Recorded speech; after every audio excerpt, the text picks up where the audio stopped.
무슨 아파트가 빵이라면 제가 밤을 새워서라도 만들겠습니다. 그러나 제가 다 얘는 알고 절대적인 공기가 네. 필요하기 때문에 예. 지금 와서 아파트 물량이 부족하다고 아무리 정부에 대해서 말씀을 하셔도 정부는 그래서 저희가 지금 하는 것들이 빌라 같은 것들을 다가구나 빌라 같은 것들을 질조 품질 충분히 좋은 이해. 네, 현 정부 최장수 장관 타이틀을 갖고 있던 김현미 국토교통부 장관 끝내 물러나게 됐습니다.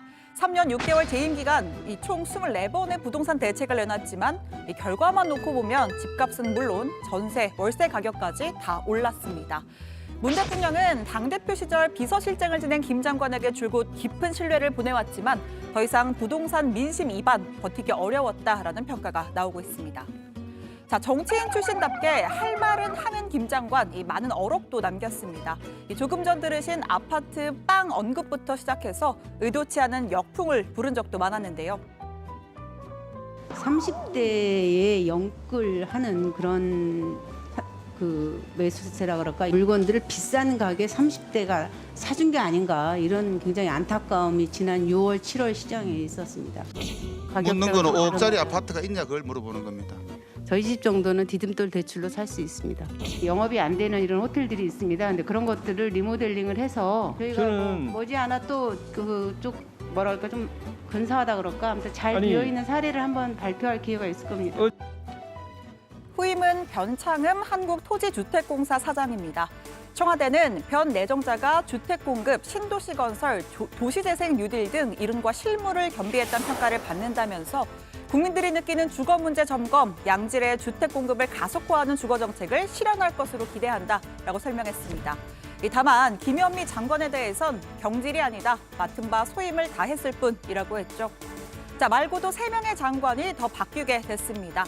진영 행정안전부 장관의 후임으로는 민주당의 전해철 의원이 내정됐습니다. 친문 핵심으로 꼽히는 소위 삼철 가운데 한 명이죠. 노무현 정부 시절 청와대 민정비서관과 민정수석을 지내기도 했습니다. 돌파력과 리더십, 당정청의 다양한 국정운영 경험을 바탕으로 국가 재난관리 체계의 강화, 실질적인 자치분권 실현, 또 정부 혁신 등의 국정과제를 성공적으로 수행하고 지역 균형 뉴딜을 통해서 중앙지방 간의 균형 발전을 잘 이끌어낼 것으로 기대합니다. 또 다른 원년 멤버죠. 박능우 보건복지부 장관 자리에는 권덕철 한국보건산업진흥원 원장이 내정됐습니다. 문재인 정부 초대 복지부 차관을 지낸 행정 전문가로 코로나19에 선제적으로 대응할 것을 기대한다라고 했습니다. 마지막으로 최근 신중치 못한 발언으로 구설에 오른 이정욱 여성가족부 장관도 교체가 됐습니다. 국민 전체가 성인지성에 대한 집단 학습을 할 수 있는 기회가 역으로 된다고도 생각을 하고 있습니다.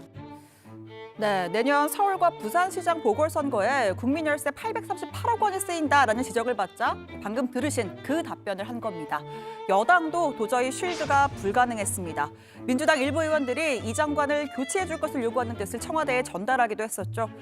새로운 여성가족부 장관에는 정영애 한국여성재단 이사가 발탁됐습니다.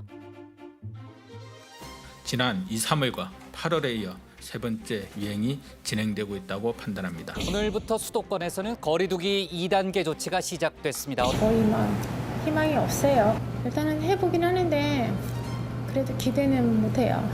안 할래요. 기대해봐야 뭐. 신규 확진자는 583명, 전날보다 무려 201명이 늘어나면서 400명대를 건너뛰고 곧바로 500명대 후반으로 직행했습니다. 머리끝부터 발끝까지 흰색 방호복을 입은 모습입니다. 자세히 보시면 손에 비닐 장갑도 꼈는데요. 혹시 모를 코로나 감염의 노출에 철저히 대비하는 모습이었습니다. 네, 이렇게 거리두기 격상에 수능 특별 방역까지 펼쳤는데 코로나 3차 유행의 폭발적인 확산세 앞에 속수무책입니다. 확진자 수가 눈덩이처럼 불어나고 있는데요. 신규 확진자는 무려 629명, 이 중에서 국내 지역 감염만 600명입니다. 수도권의 환자가 463명이고 비수도권은 137명입니다. 어제는 7분이 돌아가셨습니다. 고인들의 명복을 빌고 유가족분들께는 깊은 위로의 말씀을 드립니다. 네, 사망자 수도 평소에 비해 크게 늘었습니다. 국내 신규 확진자 수가 600명대를 기록한 건 신천지 집단 감염의 여파로 대구 경북 중심의 1차 유행 때인 3월 3일 이후 처음입니다. 대략 9개월 만이죠. 역대 기록 중에서도 2월 29일 909명, 3월 2일 686명에 이어서 역대 세 번째 규모입니다. 그리고 수도권의 한 점에서 보면 역대 1위입니다. 특히 천만 시민 도시 서울은 지난달 초만 해도 하루 20명대를 유지하다가 한 달 새 290명이 넘을 정도로 훌쩍 뛰었습니다. 서울시는 거리두기를 1.5단계에서 2단계, 2단계 플러스 알파를 거쳐 사실상 올스톱을 의미하는 3단계 바로 및 마지막 카드를 꺼내 들었습니다. 서울을 멈추는 결단을 내렸습니다. 밤 9시 이후 도시불을 끄겠습니다. 이번 조치는 12월 5일 토요일 0시부터 2주간 전면 시행됩니다. 자, 역대급으로 센 조치가 나왔습니다. 일단 기존 단계에서 밤 9시 이후에 운영이 중단됐던 음식점, 카페, 실내 체육시설에 더해서 상점, 영화관, PC방, 오락실, 독서실과 미용업, 또 마트와 백화점 등 일반 관리시설 모두 9시 이후에 문을 닫아야 합니다. 보통 11시, 12시까지 하던 대형마트 이제는 갈 수 없다는 이야기입니다. 자, 그리고 학원과 독서실, 스터디 카페 역시 9시까지고요. 대중교통 운행도 9시 이후 30% 감축합니다. 또 2단계에서 아예 집합 금지가 됐던 유흥시설에 더해서 서울시가 운영하는 미술관, 도서관, 공공체육시설, 시간에 관계없이 일체 운영을 전면 중단합니다. 또 다음 주 월요일인 7일부터 2주 동안은 서울 시내의 모든 중학교, 고등학교 전학년의 수업이 원격 수업으로 전환됩니다. 지금으로선 시민의 안전과 생명을 지키는 것이 최우선입니다. 목표는 2주 내 1일 평균 확진자를 100명 미만으로 낮추는 것입니다. 또 정부 차원에서는 다음 주 월요일인 7일부터 4주 동안을 연말연시 특별 방역기간으로 정했습니다. 예상했던 바죠. 연말연시 모임을 취소하고 축제나 크리스마스 행사는 비대면으로, 또 겨울철 관광지인 스키장과 눈썰 매장 등을 일반 관리시설로 지정해서 방역 점검에 나설 방침입니다. 생각해보면 지금까지 추석에는 추석특별, 수능에는 수능특별 방역기간을 정하고 또 수도권 거리두기는 1.5단계에서 2단계로 사흘 만에 바뀌기도 했었습니다. 그런가 하면 전국 단위로는 2.5단계 기준을 꽉 차게 충족했는데도 아직 1.5단계에 머물고 있죠. 대신 각 지자체별로 중구난방식의 격상을 진행한 터라 도대체 어느 지역이 언제부터 언제까지 몇 단계인지 잘 정리가 되질 않습니다.